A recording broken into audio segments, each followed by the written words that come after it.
What's good, party people? This is According to Woods, and man, have I missed you guys. I've been kind of in my own world and what have you, but I need to get back to doing this. And one of the reasons why I'm able to do this, right, during that whole kind of lockdown deal, is people would like, hey, I know fighters.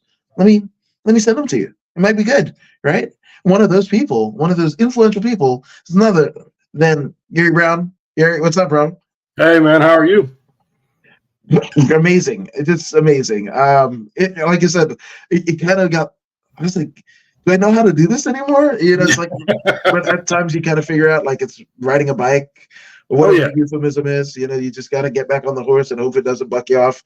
Yeah. So, yeah, that's this, And again, for you to, like, I want to say like the most progressive that I got in terms of work rate and what have you, like you were somebody that just like, I got almost on a daily, if not weekly basis. So I really do appreciate it. Hey, look, glad to do it. I know that the exposure works both ways. It works for you. It also works for the fighter. They're trying to get their name out, trying to get some eyes on them. It may help for fight opportunities. It may help for sponsorship opportunities. And then you just get to sit and talk shop with people sometimes. You get to hear their perspective about MMA, why they got into the sport, why they like the sport. So it works both ways for everybody. But I like the show anyway, man. The show is cool. It's funny, right? Like different facets, right? And I love that there's so many different interviewers and podcasters. Most people are like, oh my God, there's too many, or, like they had that guest or whatever. But like everybody is uniquely different, just like every fighter is different. So you can have, the same person on 3 different podcasts and get something different. And it's different facets of themselves, right? Like there's different. Right? Like, we all go through certain things different in life. We all interpret things different, in life and whatever. So, and even like time, right? Like interviewing somebody like right as they're getting out of the cage or the ring and whatever is a completely different story, when you haven't, it's 3 minutes when they get out of the, deal and the adrenaline's pumping and the family wants to greet them and give them shots and other things. And, the significant others appear and the children or whatever, and it can be a bit chaotic. But then like the Monday after the Saturday fight where they've been able to kind of 48 hours to kind of decompress, or like, 36 really, right? And kind of look at it and the spoils of war, whether it be a title belt, a win and or a loss on their record, it's just like, to me, it's a better interview. Like I don't like doing the press scrums because like you don't really get the essence of a person, and it's like it's so kind of contrived. I've done them. There's some that are amazing, like Bellator. They used to be amazing. They still are, right? PFL, what have you. Yeah. It's almost like a jockeying of position. Like, oh, this reporter or whatever. Like there was a boxing promotion that I ended up covering, right? And there was like 500 media, social media people, right? And there was only like 4 people that actually got interviews. I was like, then why? Yeah. Then why, right? And that's why podcasts like yours, Brawling Babes, Fight World Live, all these different podcasts that are around, that's why they're so unique and so beneficial, because everyone gets an opportunity to sit, to talk, to share their experience that's really, and to tell their story that's unique to them. And that's what makes it so good. I mean, you can have 1,000 shows and you can all provide a different outlet, a different message. So look, it's wonderful to have. And like I said, I've always wanted to be on the show, and I'm glad now that I am on the show. So I can say I was on According to Wood. So and I've told a lot of my Facebook followers and friends. I've texted a lot of people. So, yeah, I'm looking forward. Happy to be on. Very much.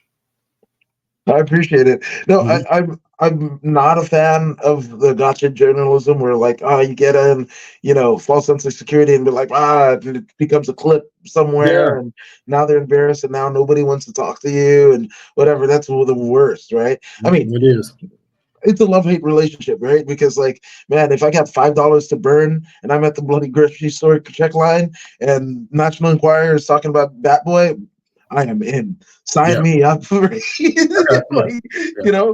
but it's you don't believe it. It's a grain of salt or whatever, and you go about your day. It's a nice little escape, which I feel like, combat sports is a perfect escape from a lot of people. You see people with, white collar, blue collar backgrounds. You see Mhm. people that were in the skids, eloquent, whatever, like a Rich Franklin, just an Exactly. amazing mind, a brilliant mind, a Josh Barnett, and like whatever. And they also fight, and that's, Yeah. you know, Rashad Evans. Oh my God, Rashad, Mhm. after he he went through his journey, right? Yes, he did. Which is documented. Like, Mhm. he's a different person. He was a world beater when he beat up like Chuck and everything like that. Won the title. It's just like he was a monster, and like Well, Kevin Randall. it's interesting that you say that because most people wouldn't associate what I do in my day job, in my professional career, that I'm as involved as I am with combat sports. Uh, and I'll give you another example. Marion Renault, former UFC fighter. She was an educator in the state of California for a long time. Dr. Morgan Walgren. She's an amateur Muay Thai fighter. She's a practicing physician in Nebraska. And I've been an educator myself for 20 years. So you just never know who you will meet in this sport, and what walks of life, where they come from, what their backgrounds are.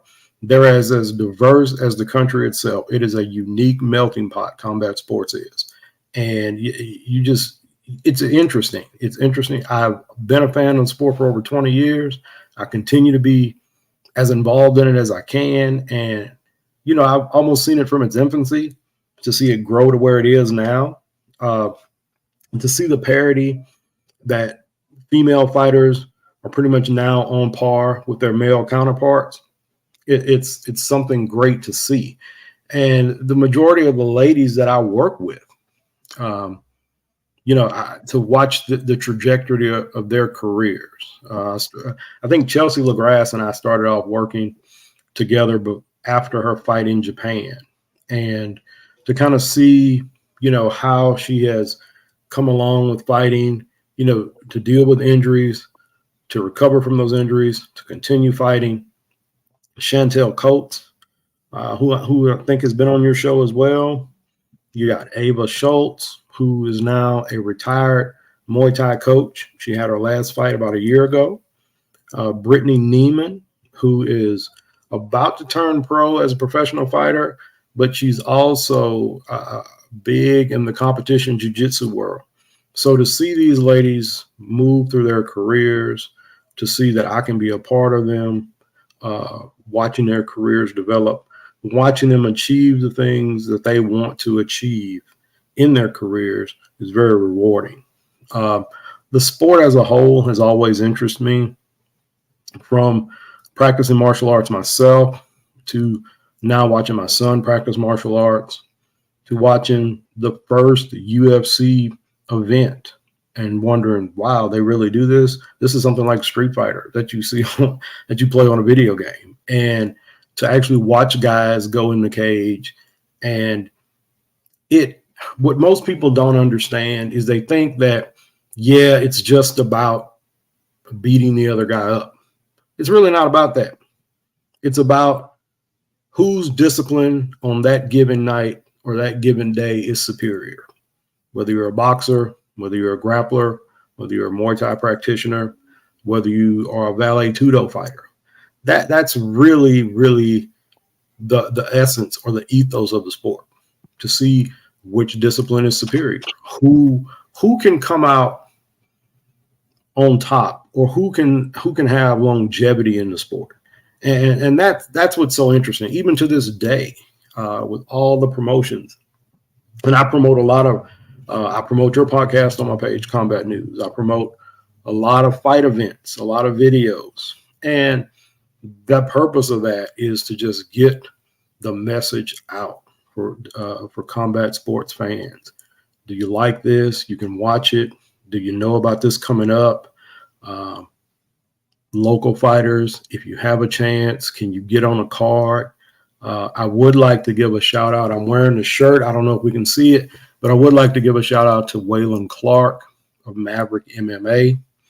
I would also like to give a shout out to John and Amber Bishop. They own American Combat Alliance out of Bossier City. Bayou Fighting Championship is another Louisiana regional promotion. Just to name a few, and I'll mention more as we go through the show, but just to name those guys right off the top. They're excellent promoters, provide great shows, and Waylon does an amazing job. John and Amber, they do an amazing job as well. They've also kind of explored into boxing as well. So the combat sports arena right now is probably as rich and as vibrant as it's ever been. And another thing, the beauty of combat sports is this. You don't have to be the world's greatest athlete to be a professional fighter. You just have to know and learn how to fight. And with doing that, that's one of the things that I think is a lure for everyone. That's a draw for a lot of people in the sport. It's also a test. Can I really do this? Can I train at this level and step into a cage or a ring and challenge someone and win? Okay, that's really what the draw of the sport is.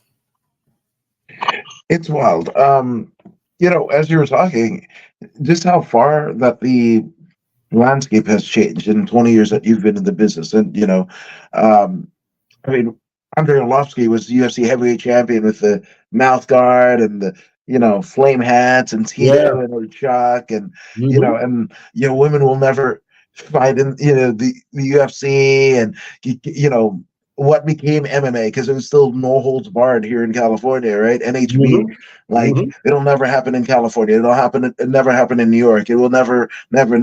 And it's seemingly like every week, a new echelon is set, and bar to be raised. One of my favorite promotions, and something that you could speak to is Invicta, right? And you have been able to, send a lot of professional athletes to not just Invicta, but other, female-driven combat sports organization all throughout the world. You mentioned Ava, right? So right now, it's kind of a wild one, right? Because the WWE is owned. I mean, the UFC is basically under TKO and the auspices of WWE. Ari Emanuel at the head. What's going on with Vince McMahon? That's a whole other thing. You go down a wormhole, right? But on the other side of this, kind of spectrum, right, is Invicta. Yes. And Invicta is owned by, the Fight Network, Anthem, right, out of Canada.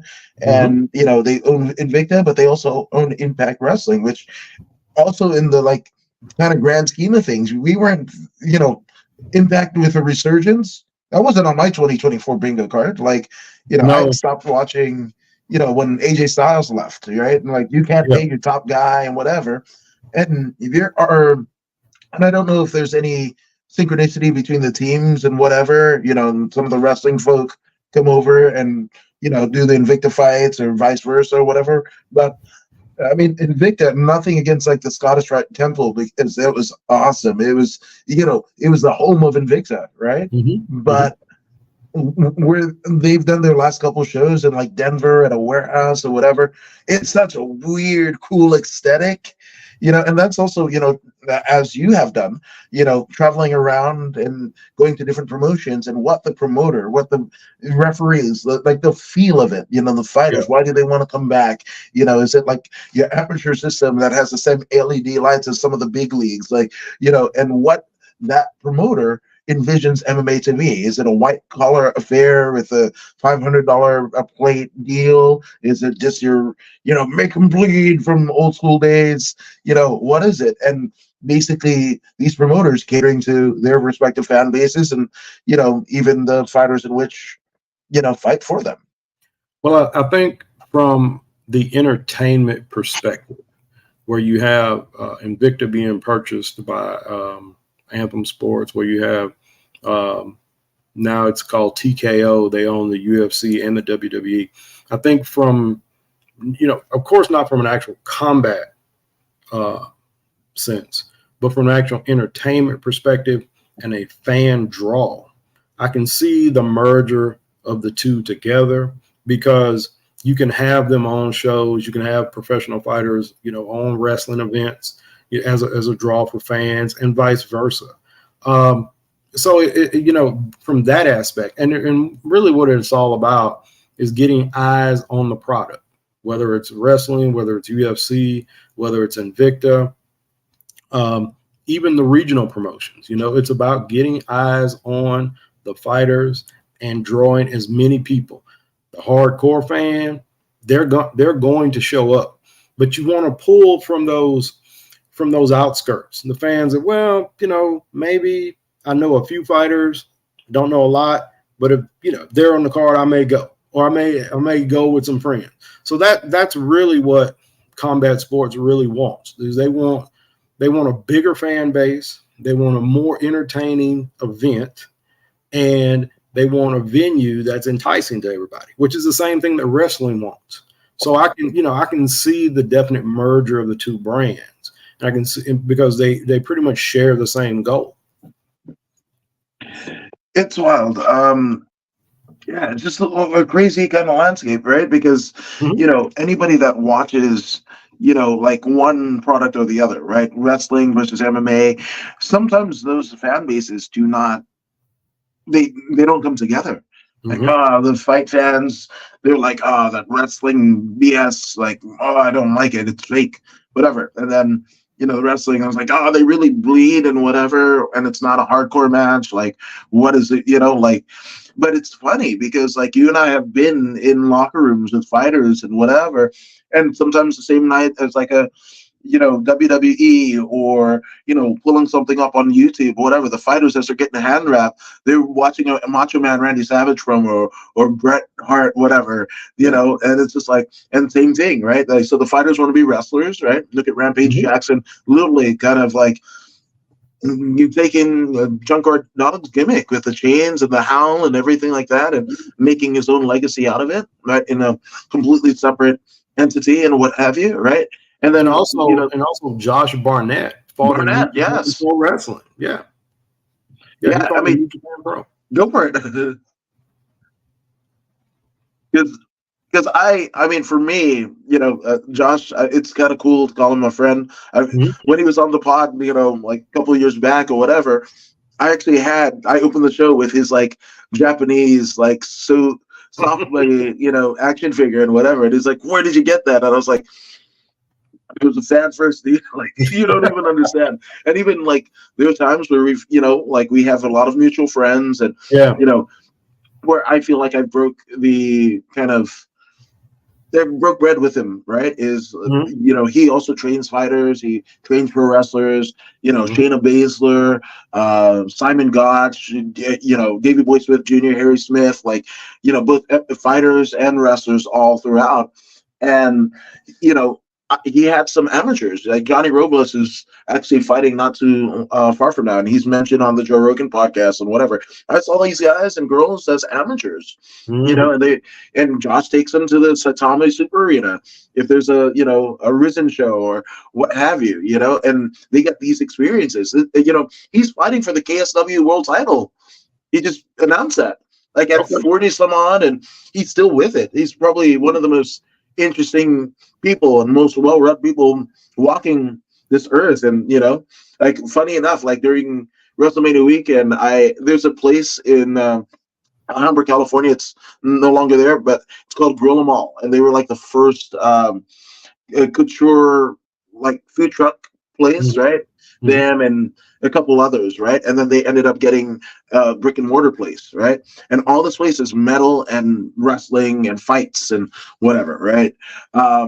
And going there with a mutual friend, shout out to Eddie Torres from the Rock and Roll Beer Guy podcast or whatever. But it was like me, Josh's fiance, Hannah, Eddie, Marina Shafir, and we were all at Grill 'Em All eating burgers. And then we came back from Bloodsport, right? In East Hollywood, right? And the feed had come up whatever. And we're watching Marina watch herself on TV.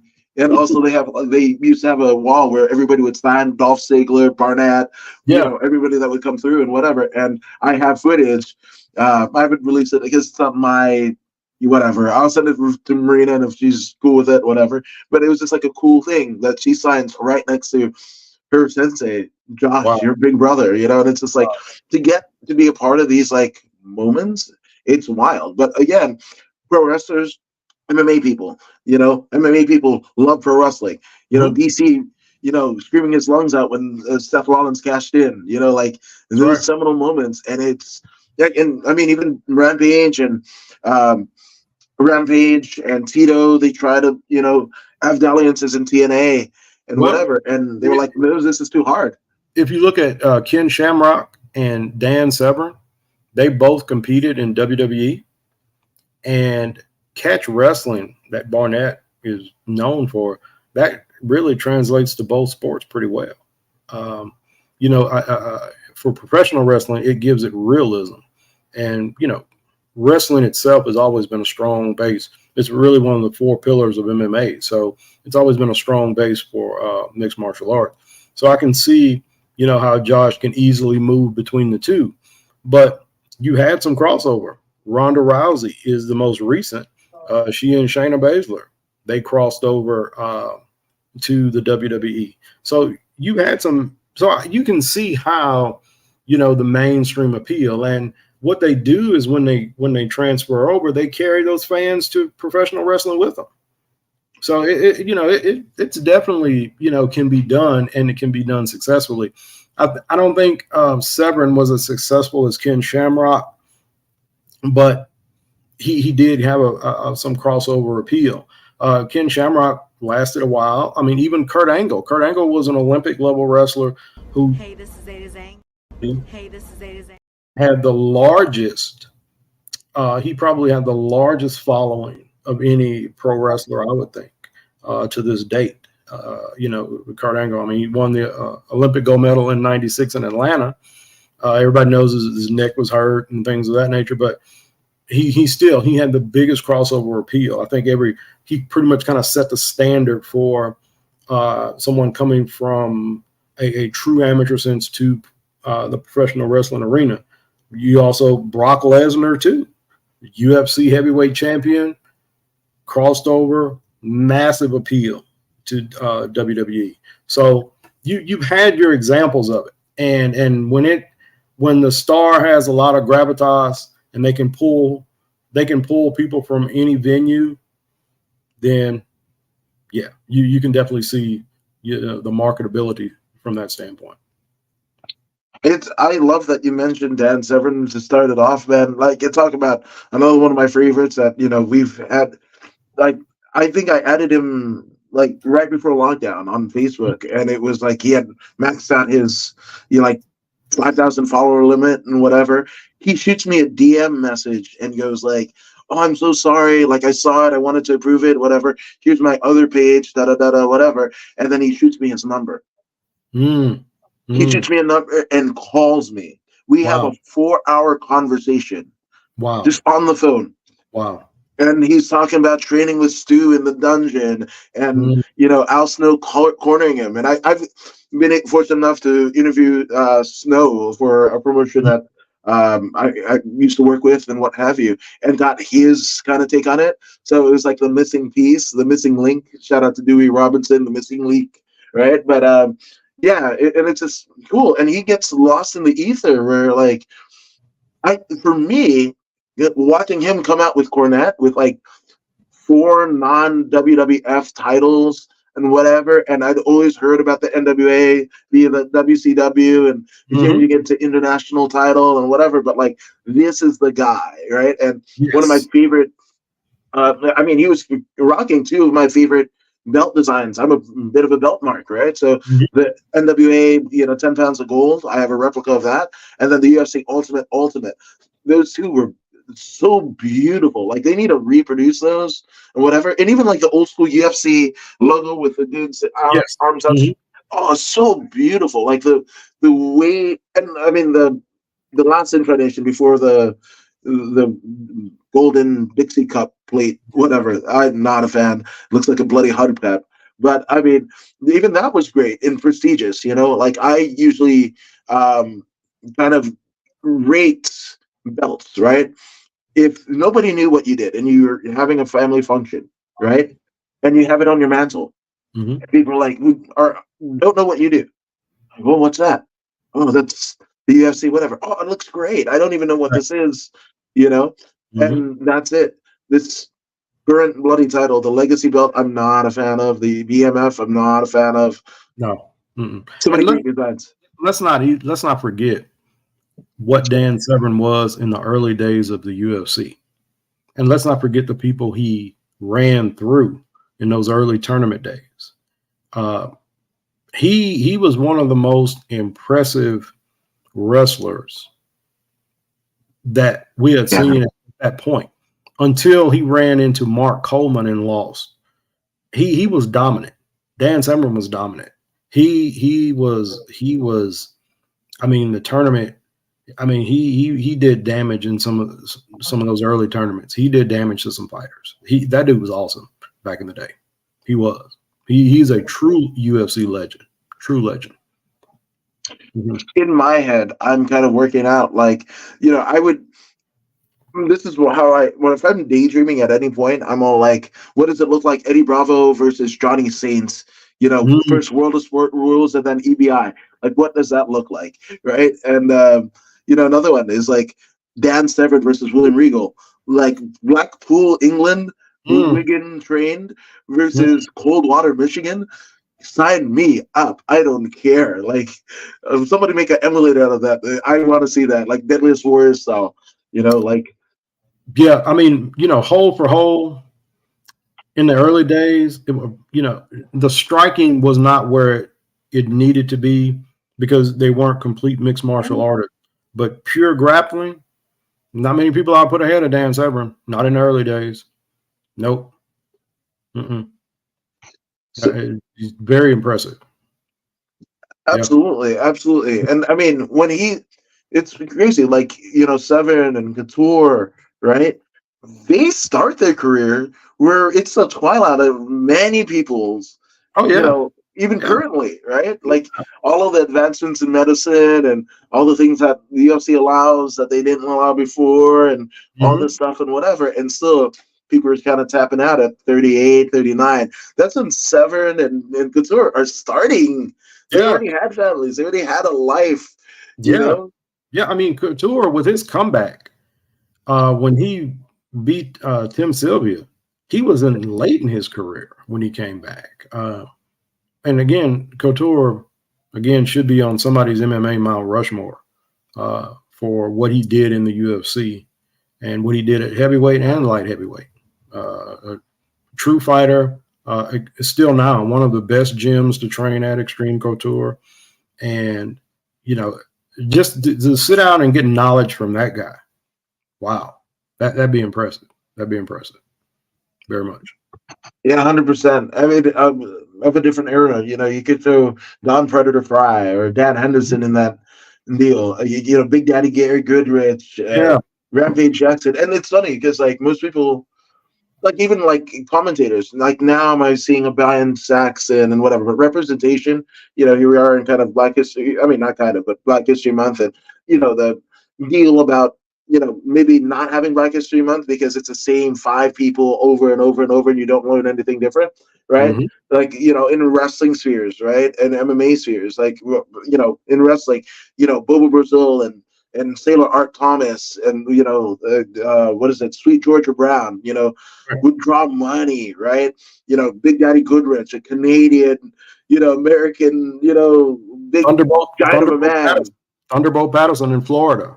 Guys like Savannah Jack. I mean, these guys had belts like Iceman King Parsons. I mean, these guys were regional. I think Iceman King Parsons was like the first African-American male to hold a heavyweight belt. And, just regional guys. Switching over to fighting, you talk about Maurice Smith. Maurice Smith is the guy that dethroned Mark Coleman after Mark Coleman dethroned Dan Severn. There you go. So, the litany of it and the history of it, you just got to follow. And Maurice Smith and Frank Shamrock, they had an alliance together for a while. I mean, even he helped train Shamrock when Shamrock was in Strikeforce. So, but Maurice Smith was an excellent kickboxer.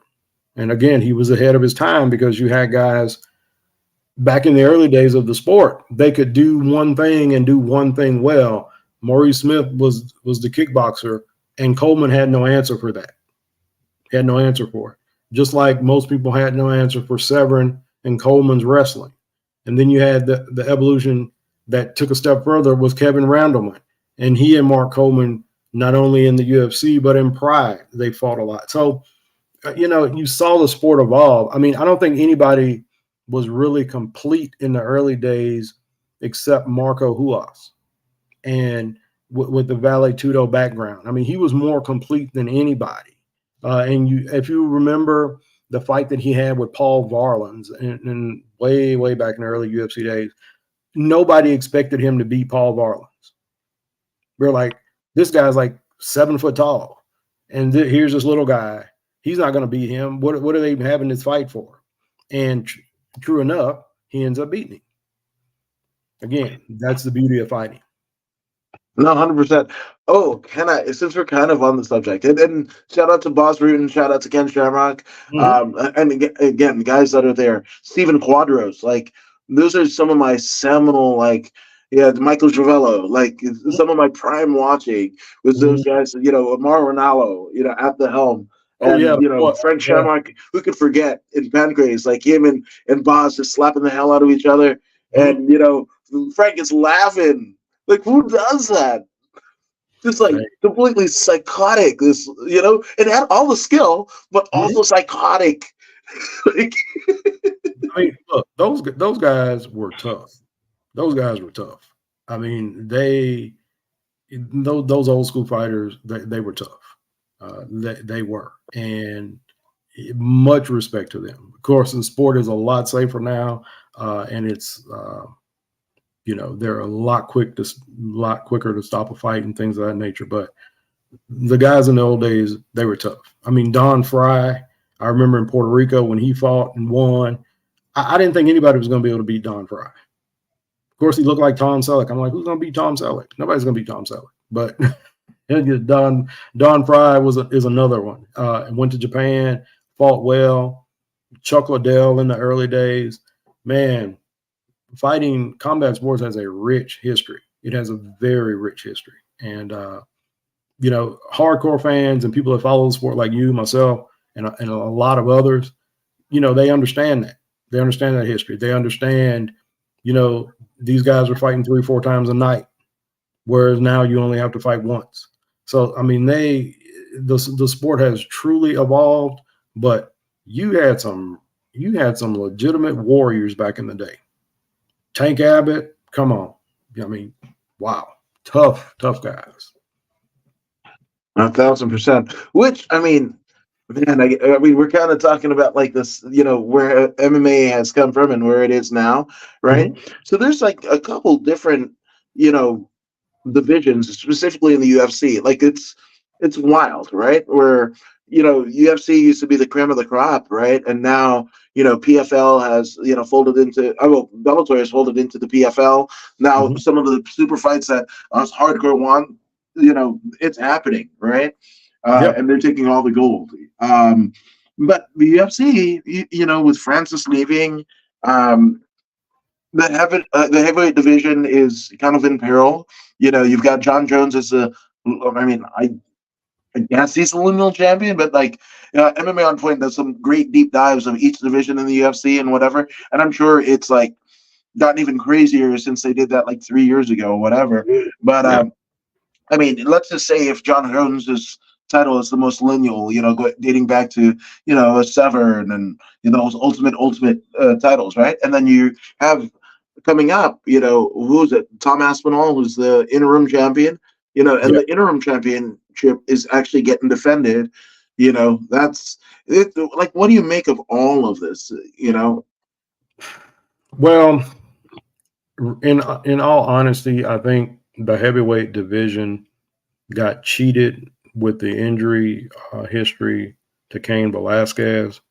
I truly think that he was the evolution of the next in line in the evolutionary chain of great heavyweights. I think after Fedor, I think you had Cain Velasquez.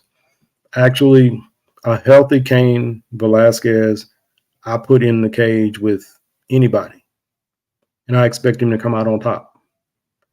I don't see anybody beating him, even Ngannou. I think there's a riddle that he solves. To me, he was one of the second best, or maybe the first in this modern era of fighting. I mean, and it's just sad that he could not continue due to injuries and things like that. But he was truly one of the great fighters.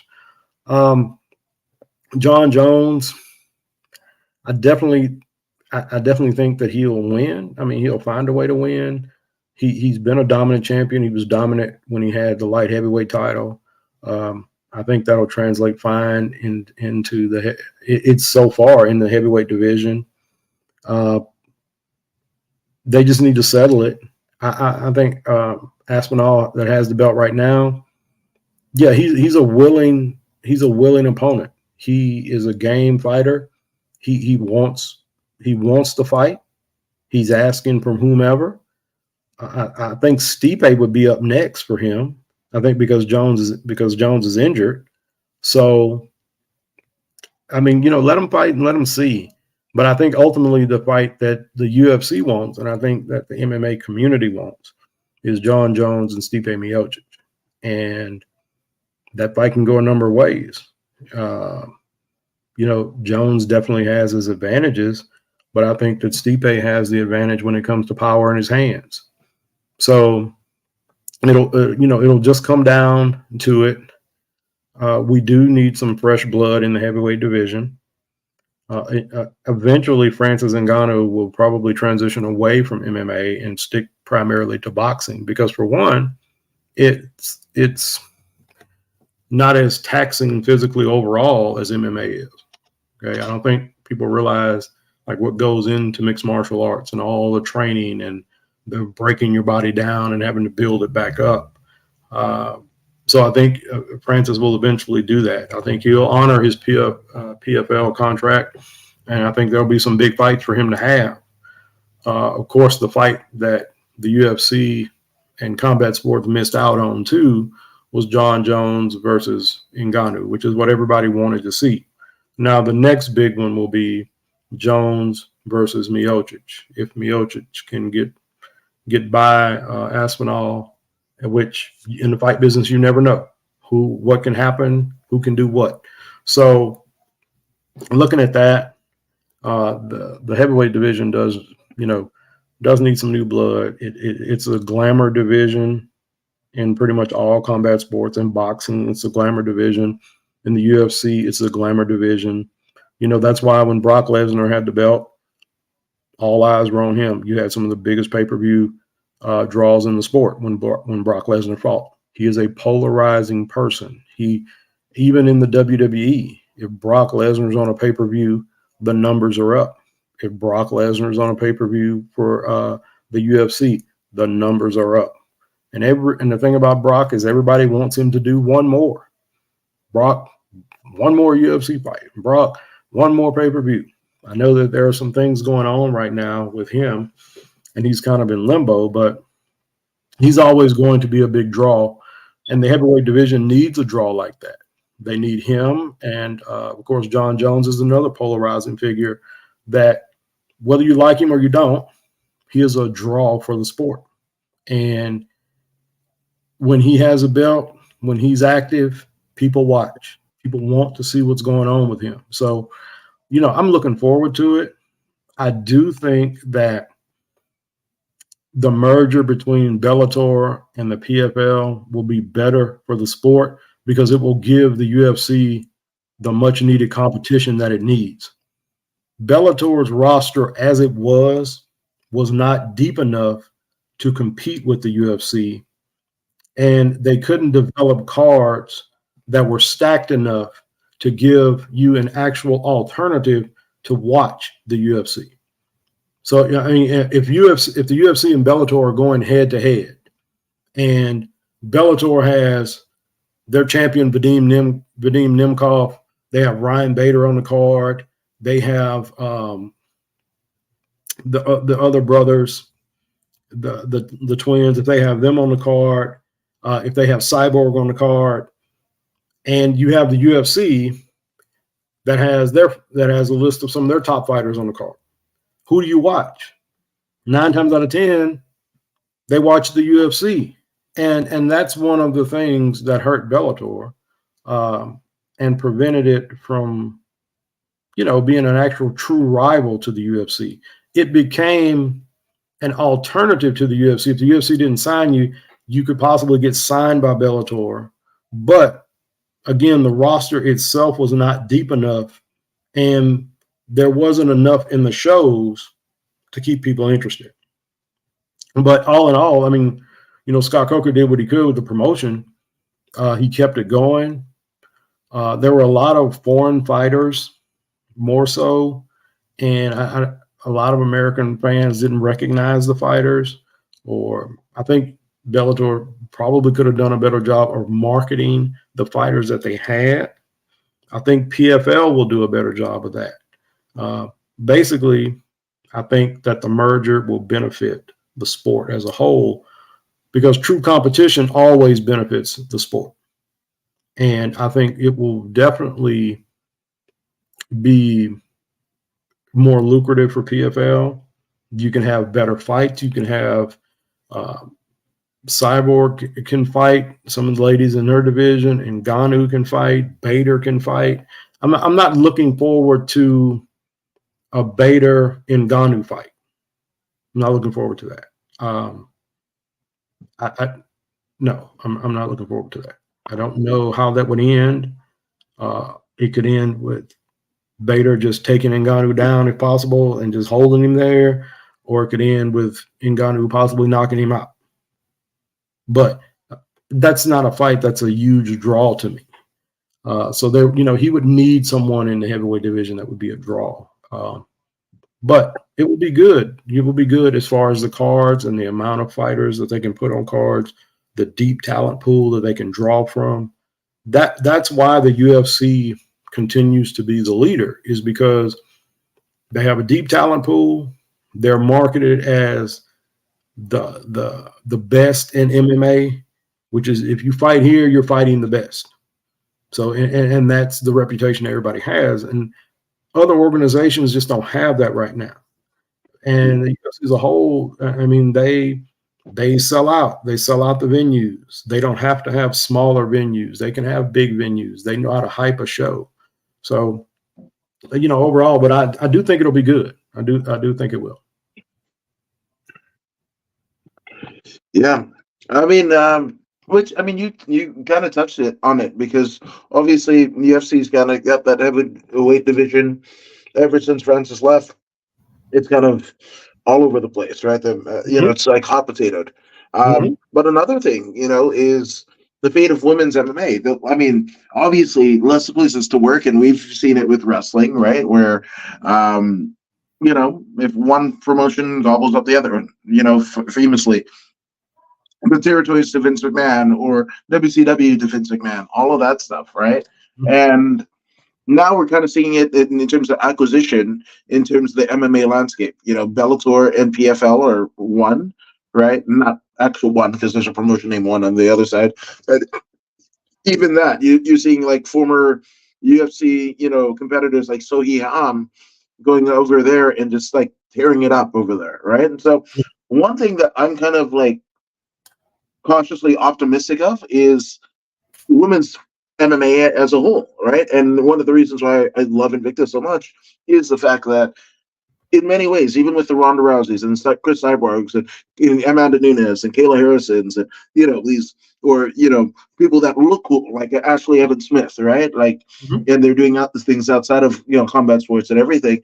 And they have a cachet, but still, there are neighborhoods and communities that have never heard of the people that I just mentioned, right? Yeah, very true. And now especially with the UFC, right? And Endeavor acquired them, Ari Emanuel acquired them. Now there's the WWE, and now it's TKO and everything like that. But we're seeing like even Endeavor kind of fumble the title reign of Amanda Nunes, which was a double champion, and for whatever reason they didn't want to push her. And I've been I mean, total disclosure, I used to drive Uber, right? And I've picked up people from the WME Endeavor offices in Century City, and it's that little kind of maybe 3 mile stretch between Beverly Hills and West Hollywood, right? And big, big office, huge office, right? Like multi-stories, probably 30 stories, and whatever. And, I get to talking and whatever. And this was like in 2016 when, within a year of the UFC's acquisition, Endeavor's acquisition of the UFC. And they were listening to me talk and they're like, are you an actor? Like, whatever. And I was like, no, actually, I'm cover, combat sports, WWE. And they're like, oh, that thing with Hulk Hogan. And people still get that reference, right? I was like, oh, and, MMA, like UFC. They're like, what's UFC? So people who work in Endeavor within a year of the acquisition did not know about the UFC. And I don't know, where on the totem pole this person is in the company, but like we drove pretty far. It was like $100 Uber ride. So it has to be, and that person is making that every day. So they don't drive or whatever. So it's somebody lofty enough that can afford that type of deal, right? And they didn't even know, right? And Joe Rogan famously said, you have, well, that's Hollywood, a haven for the LGBTQIA community for decades, right? And every big city has their enclave or whatever. But literally, it's less than a mile from Endeavor's offices. Why aren't there billboards, of whatever? You'll see Dana White Contender Series stuff or whatever. Imagine the whiskey of the rainbow, those iconic West Hollywood, haunts and everything. And people are posting pictures, and just so happens they catch the Amanda Nunes, 800 feet high, like it's just wild. So what do you make of the state of women's MMA? Well, women's MMA has come a long way. I think if we look at the fight that Chris Cyborg and Gina Carano had, which was the fight that Strikeforce had that put women's MMA on the map. Okay. And we've kind of opened everybody's eyes to the fact that, yes, we have female fighters who can carry cards and who can be box office draws. Okay. Then you had in MMA, like any sport or any business, they look at profitability and who can carry what, who can I market, who can I sell? And if you remember, Dana White was like, no, we won't ever have women in the UFC. There's too much extra that goes into it. Then Ronda Rousey comes along. He finds a fighter that he can market, one that he can develop a sport, a niche of a sport, and develop a division around. And he does, because she becomes a dominant champion. And every contender that goes against her, she defeats. She had a legitimate pedigree, an Olympic background. So with that, then you start seeing the sport grow, because you had the 135 division. Then Invicta came along. They had the smaller weight classes, and I think they had a 145 division at one point. And they had fighters, it was an outlet that female fighters could go to, and you could get eyes on them as they started adding female fighters to cards. But when they do that, female fighters, they have to have fights and they have to get exposure. That was Invicta's outlet. Now, Invicta was only able to go so far because, again, you have to have fighters that are draws. and you have to have fights that people want to see.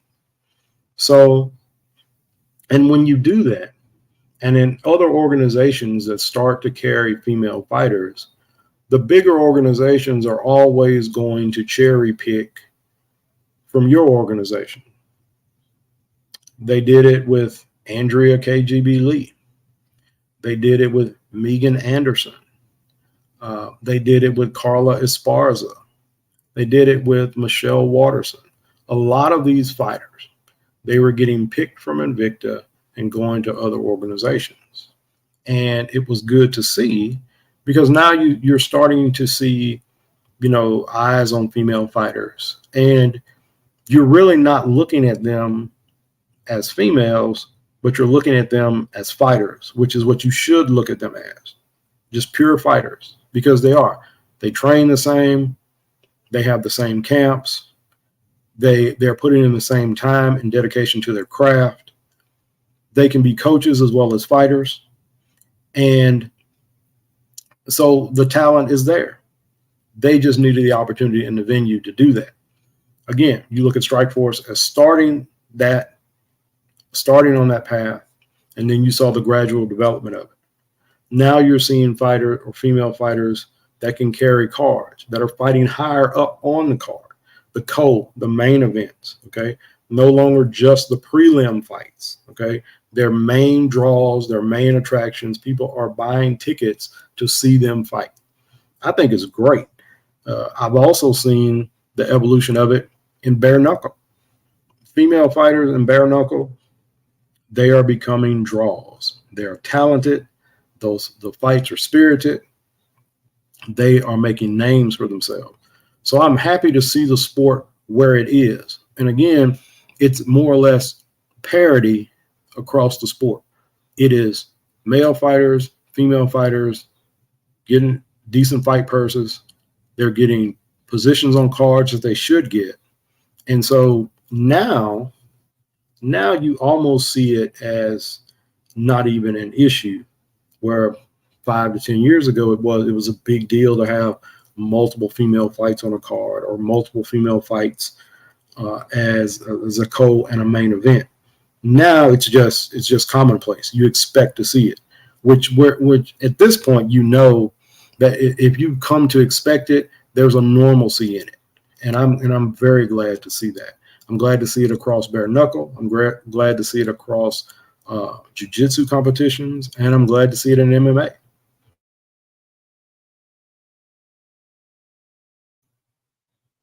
As somebody that has been in the business as long as you have, right, and trial by fire, wins and losses interchangeable, right?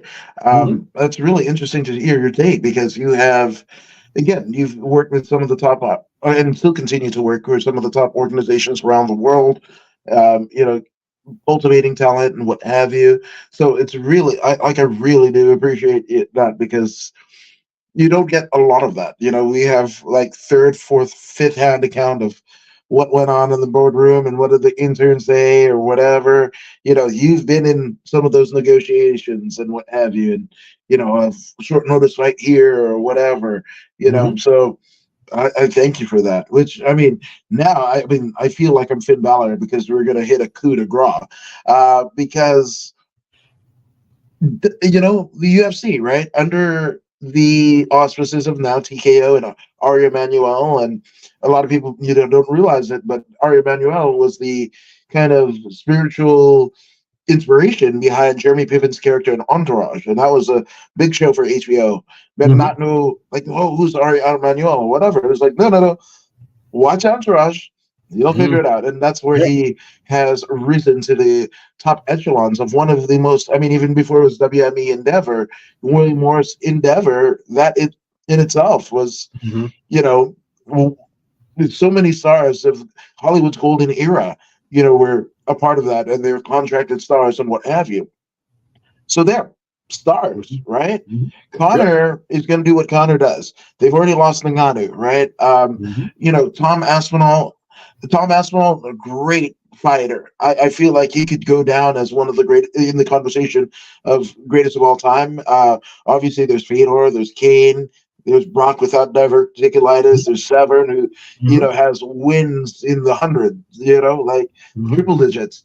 So with that all being said, like, what do you think that the UFC can do, or MMA as a whole, right? Because Bellator and PFL have combined. One Championship is killing it in the Asian market, right?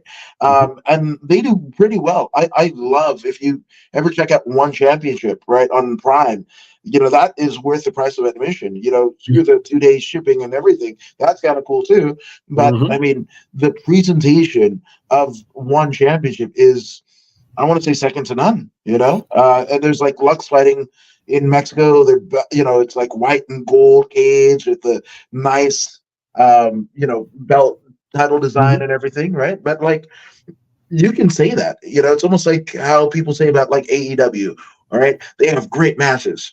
Okay. Then what? Because if nobody's getting over, every great match is interchangeable and means nothing. Right. So do you foresee, and or where do you think UFC and MMA's next big star is going to come from? Because the Conor era, that's over. There's way more social media sites. There's like Lou Thez versus what John Cena had to go through, completely different, right?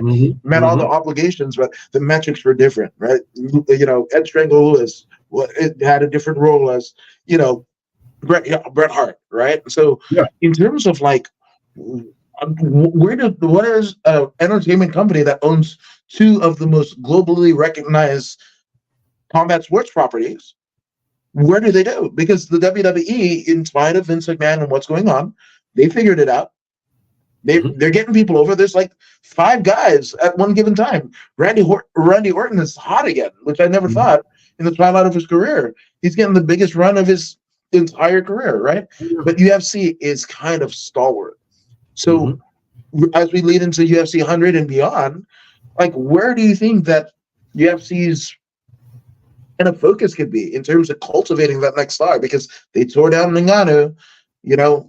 Who does it? I mean, is there anybody that you could see down the pipeline possibly filling the role as the face of MMA as a whole?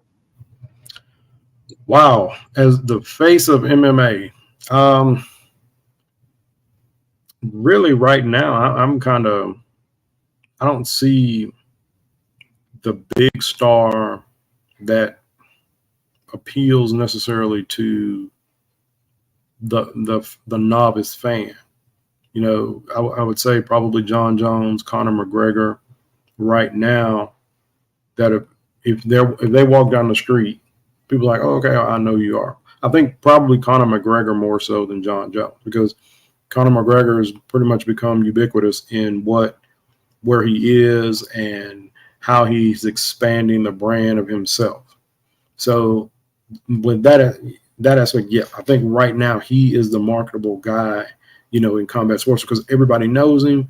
They know him from his whiskey sales, from his he's delving into movies now. He has something, a Roadhouse on Amazon Prime coming up in March. And just the fighting aspect of it. He's been a champion. He's held belts. He's always around social media. I mean, he's the guy that everybody wants to look at.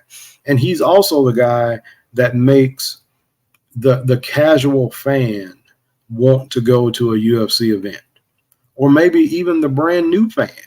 He's that guy. And right now, I don't know who that guy would be in combat sports.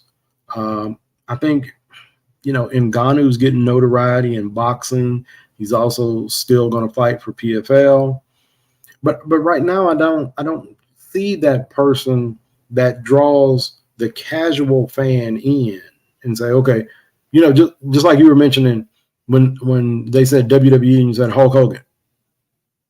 I mean, really, probably right now, if you said UFC, you probably say Conor McGregor. That's probably what the novice person would say. So I don't know who else is after that or who they would cultivate. I know from the women's standpoint, they did an excellent job with cultivating Ronda Rousey to be that, because she was a huge mega star. And the only time that I guess her star was diminished is when she started losing a bit. But yeah, I don't know who would come down the pike as of right now. I know it would have to be a star that has the gravitas and the transcendency to transcend to acting, to social media, to all of those things, and that's a lot of responsibility, or those are a lot of hats to wear, because as a full-time fighter, you constantly have to train and work on your craft, because especially if you're a champion, or especially if you're at the top of the heap, someone is working to train to knock you off the top of the heap. I mean, that's the fighting business as a whole. So, really right now, I don't know. I mean, you have a lot of well-known fighters, but you don't have that it guy or that it female that you see walking down the street and you're like, oh, okay, I know who that is. You don't have that. I mean, outside of Conor McGregor, that's pretty much, I mean, to me, he'd be pretty much the guy. Maybe John Jones to a certain extent. And that's, again, no disrespect to any of the fighters who fight or anything like that. I mean, you're noticeable. You're noticeable to the moderate, to the hardcore fans, and you're also probably noticeable, from a regional standpoint, to fans who follow your career or follow your gyms. But that mainstream appeal, that I don't know who that would be right now. That would be tough. That'd be tough. It takes some development too. But being in the UFC and being with owned by TKO now, that would be the place. That is the place to get developed. That is definitely the place. I think more so than any other place, that is the place to get developed from a fighting and a brand sense. Man, that's amazing. Yeah, it's an interesting point and an interesting time, but I feel, as long as you and I have been around, right, where it comes, there's the rebuilding process, right? Mm-hmm. Once the star goes away, I mean, there was a point where we didn't have George St. Pierre and Chuck Liddell and, Forrest Griffin, like all these, kind of, you would sell, early UFC pay-per-views on these people. And they, like, within, like, a 5-year period, I used to joke, right? Anytime on a UFC Embedded or a Countdown or whatever, when a former champion was like, this is the best I've ever felt, I was like, oh no, they're going to die. They're going to die. It started with Rashad, and it just kept on going. And it was like, leave my memories alone. Yeah. Why would you try to retire gracefully? Yeah. This is the best shape I've ever been in. No, it's not. You're like, no, this is not the best shape you've ever been in. That's your hyping it for the fight. I get it. Yeah, but I mean, this is definitely a rebuilding, process, and this is not just to cater to wrestling fans or MMA fans or UFC fans. Like they're reaching for something, and there's inflation in terms of the bubble that they have to pay down the debt, of purchasing both of these companies, right? Yes, so now it's up to the stock market, and shareholders. Which, total disclosure, I might be a shareholder in TKO. I feel like everybody should, right? It's in some of the greatest stories, right? Like, again, Vince McMahon and Dana White, you can say what you want about it, but like Vince and Linda, right? Basically buy up, Vince's dad's territory in 80 some odd, right? It was a regional territory that had gone on for 3 decades of McMahon, right? It wasn't just like, Vince Sr. It was Jess McMahon who promoted, wrestling and boxing, way back in the old Madison Square Garden. The Madison Square Garden that we know is like the 3rd or 4th incarnation of it, right? And Jess was promoting, the 2nd or 3rd incarnation of it, and then leading into Vince Sr. and Vince Jr., right? And they make it into a multi-billion-dollar brand, right? Yeah. Dana White, who is a cardio, boxing coach and whatever, and agent, of Chuck Liddell, is like trying to go negotiate for the UFC with Chuck, and it's like, we don't have the money. Like, what do you mean you don't have the money? And Dana, whispers in the ears of his childhood friends, the Fertittas, and they buy it, and how both of them were kind of like, after the first or second pay-per-view, they were like, we're losing money hand over fist. Yeah. Like, we're going to cut the cord. And Ultimate Fighter happens, and the rest, they say, is history. They go all in, and, blank checks were dealt and people were paid off or whatever. You can read about it. No, Actually, the the first antitrust Ultimate lawsuit Fighter that's currently saved happening. that Ultimate Fighter saved them. It really did. That show actually saved them because, like you said, they were not doing well with that.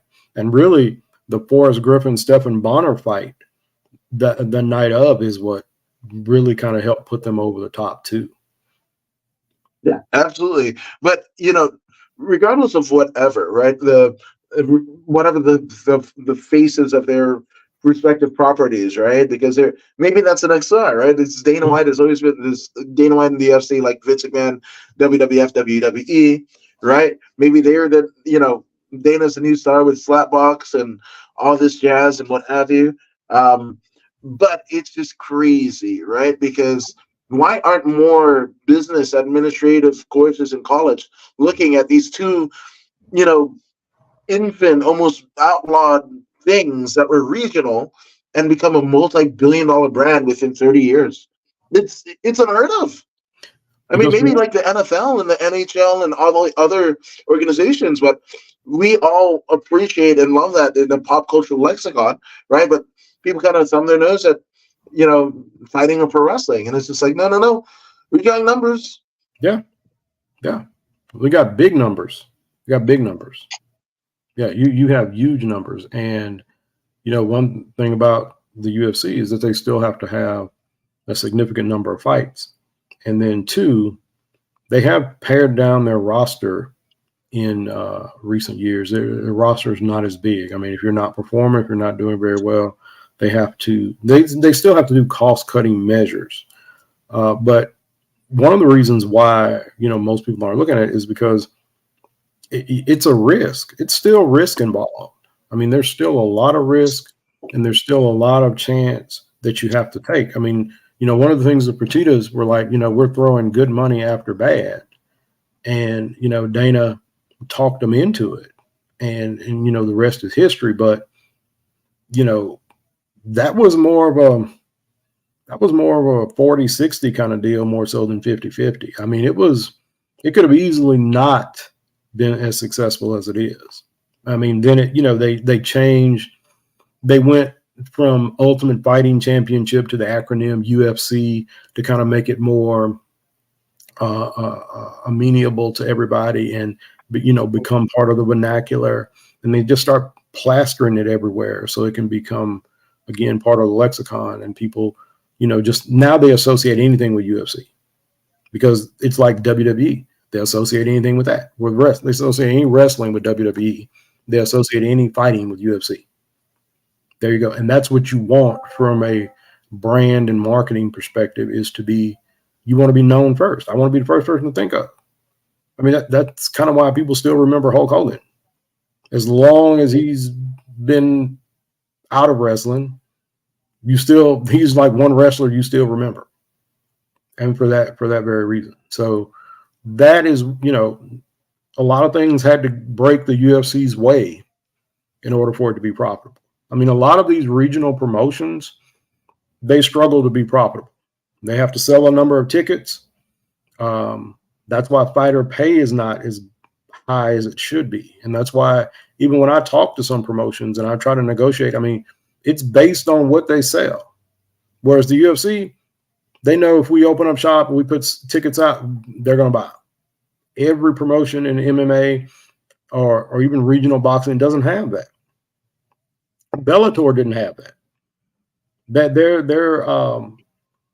their audience views or their shows, they weren't packed as packed as the UFC. So it makes a difference. So it's a model that you have to work to be profitable at.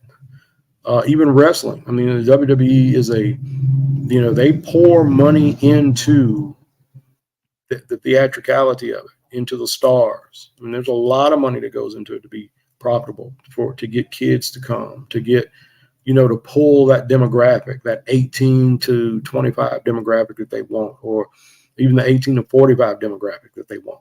So, they're trying to pull all of that in, and the UFC is trying to do the same thing, which is why, it's good for them to have a partnership, because like I said, they're pulling at audiences, a young demographic, they're pulling at, parents to take their kids. I take my son to them all the time. So that's what they're looking for. But at the same time, we'll go to a UFC fight too. So that, there's a lot of monies and dollars that everybody's trying to get, but the UFC and the WWE, they do the better job of getting dollars than everybody else does. Yeah, man, it's a wild, wild world. But speaking of the wild, wild world, I mean, you have stuff. You've always got your hand on the pulse of what's going on in the combat sports landscape. You mentioned Muay Thai, Jiu-Jitsu. Some of the first family, if you will, of Gary Brown, right? Like the outlaw. Bobby Heenan's first family was one of the underrated factions ever. Like the Dangerous Alliance. It's the Gary Alliance here. Gotcha. But what do you guys got going down the pipeline? What can you disclose that we're not hitting the NDA parts? Okay. What's coming down the pipeline with you and your cavalcade of stars? Okay. Chelsea LaGrasse has a fight on February 16th. with Boston Boxing Promotions. This will be her first foray into professional boxing. So we're pretty excited about that. A friend of mine, she's not somebody I really consider a manager or anything, but just somebody I kind of work with and talk with, and we talk a lot about the sport, is Dr. Morgan Walgren, and she will fight next week in an amateur Muay Thai event. Danielle Wynn, my good buddy, she's been on your show as well. She fights April 27th for Conflict MMA. And I want to give Jared Williams a shout out, because Conflict MMA, they're always good to work with. He's a good guy, straight guy. I like his promotion. So yes, I did. I would be remiss if I did not mention his name. I wanted to mention him and his promotion. Martina Kroll, young lady we've just been talking, just helping out a little bit. She will fight April 4th, BYB Extreme. So as of right now, that's kind of the ladies that we have that are fighting. Brittany Neiman is working on turning pro. She just had a jiu-jitsu competition yesterday, and she placed in that.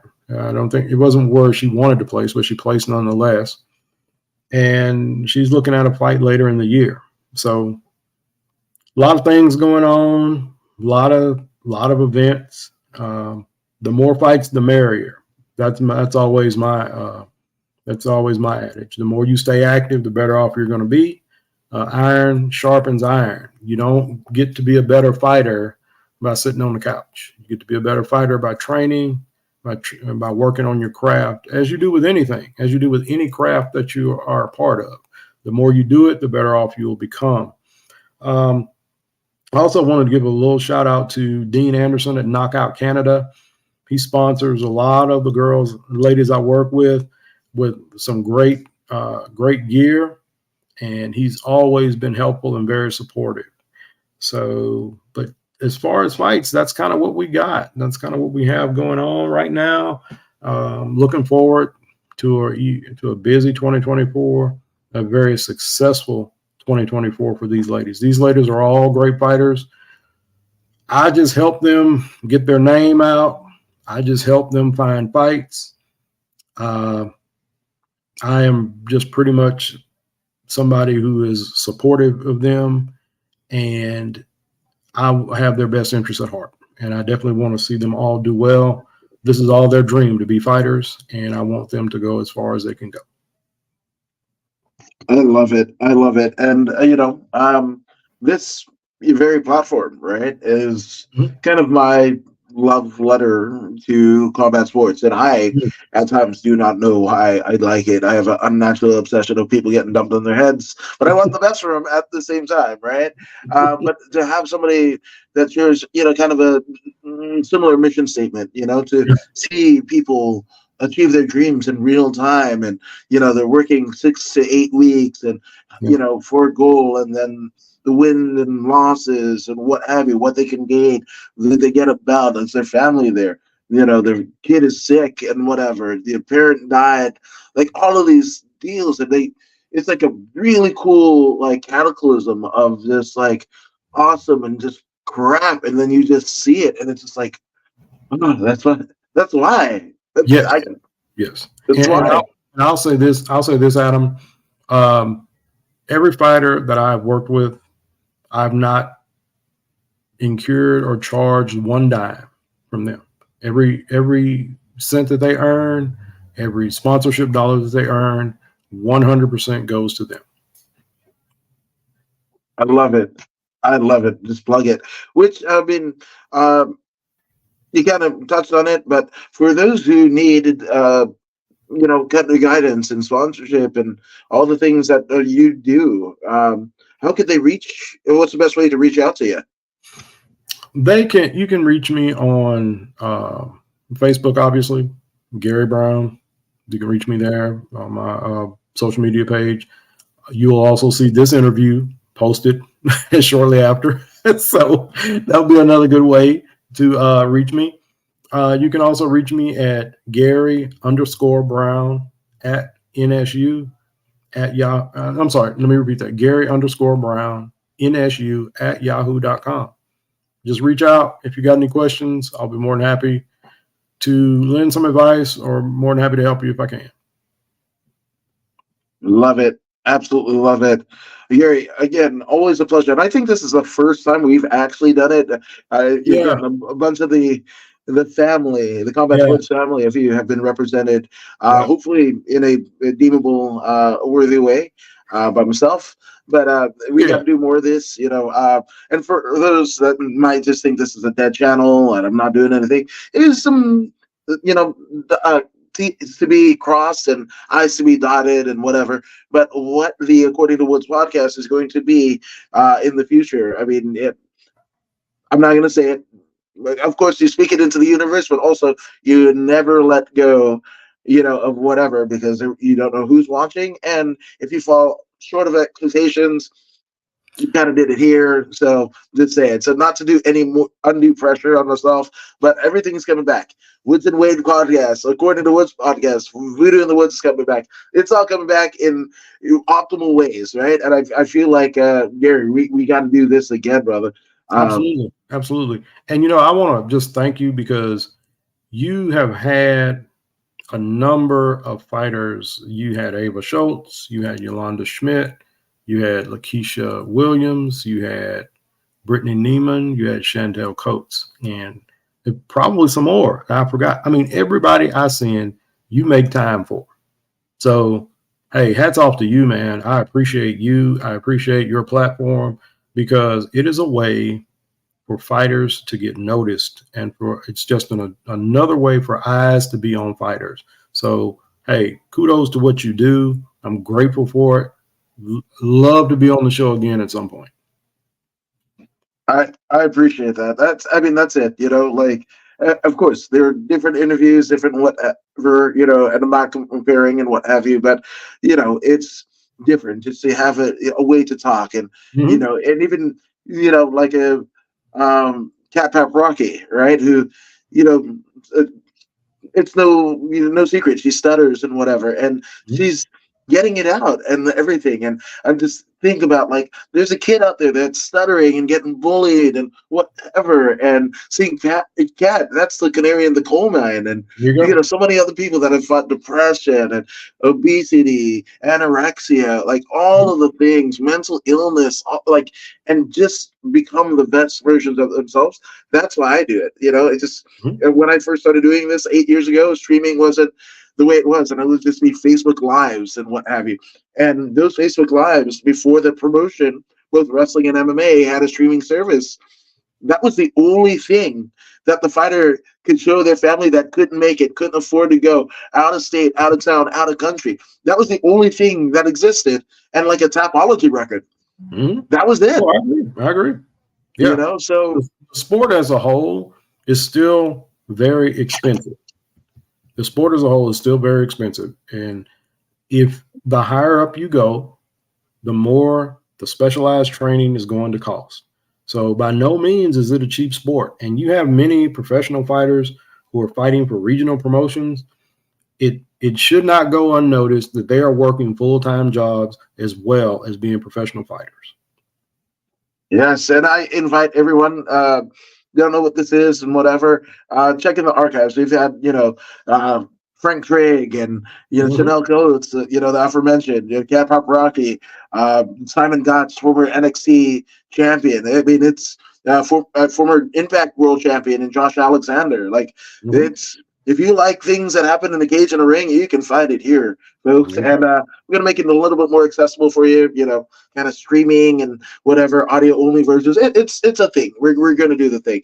But you want to make sure that you're liking, sharing, subscribing to According to Woods on all of the platforms that I'm on.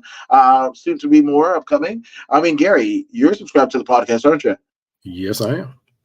See, and if Gary's doing it, again, you've heard the man speak. You got a wealth of knowledge and experience. He knows what he's talking about. So thank you. And I'll slip you that envelope later for all the good things that you say. Okay. I mean, hush, hush kisses, but there might be a Cash App being blessed. I'm just saying. Gotcha. All right. Well, thank you guys for supporting the both of us, me individually. And if you haven't already done so, again, Gary, subscribe to the podcast. If you are watching this then, now, and forever, and you're not subscribed, I don't know what you're doing. So if Gary's doing it, I'm doing it because I'm me. I want myself to be successful, right? That's not wrong, right? But there's somebody else to help convince you if us two didn't do it. Oh, pro wrestler and MMA fighter Zada Zang. Hey, this is Zada Zang. Make sure you subscribe to According to Woods YouTube.